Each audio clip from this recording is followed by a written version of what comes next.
Senate की कायमा committee खजाना बजट सिफारिशात सामने आ गई हैं। रिटायर्ड मुलाजमीन की पेंशन में 20% इजाफे की सिफारिश, सरकारी मुलाजमीन की तनख्वाहों में 10% की बजाय 50% इजाफे की तजवीज़ दी गई है।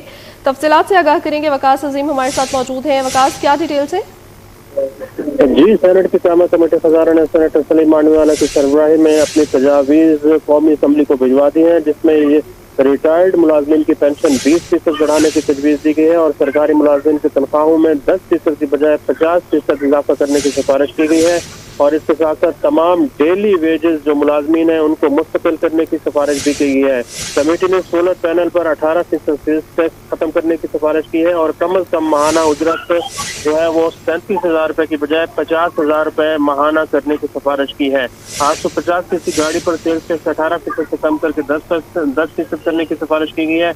12 लाख रुपए सालाना इनकम पर टैक्स छूट देने की सिफारिश की गई है और माजूर मुलाजमीन का ट्रांसपोर्ट अलाउंस 6,000 रुपए से बढ़ाकर 10,000 रुपए माहाना करने की भी सिफारिश की गई है और 50 लाख रुपए ज़रई आमदन पर 10% इनकम टैक्स लागू करने की सिफारिश की गई है। इसके साथ साथ 200 यूनिट माहाना बिजली इस्तेमाल करने वाले सार्फिन पर डेट सर्विस चार्ज आयद न करने की भी सिफारिश की गई है।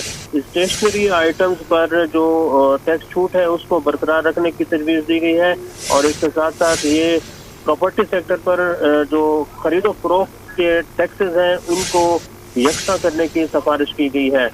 बेवरेजेस और जूसेस पर 15% एक्साइज ड्यूटी कम करने की सिफारिश की गई है। ऑनलाइन खरीदारी पर 2% इनकम टैक्स और सेल्स टैक्स खत्म करने की सिफारिश की गई है और कौमी इदारों की निजकारी को फौरी तौर पर रोकने की भी सिफारिश की है कमेटी ने। बजट सिफारिशात की तफसील मंजर आम पर आ चुकी है। बहुत शुक्रिया वकास अपडेट करने के लिए।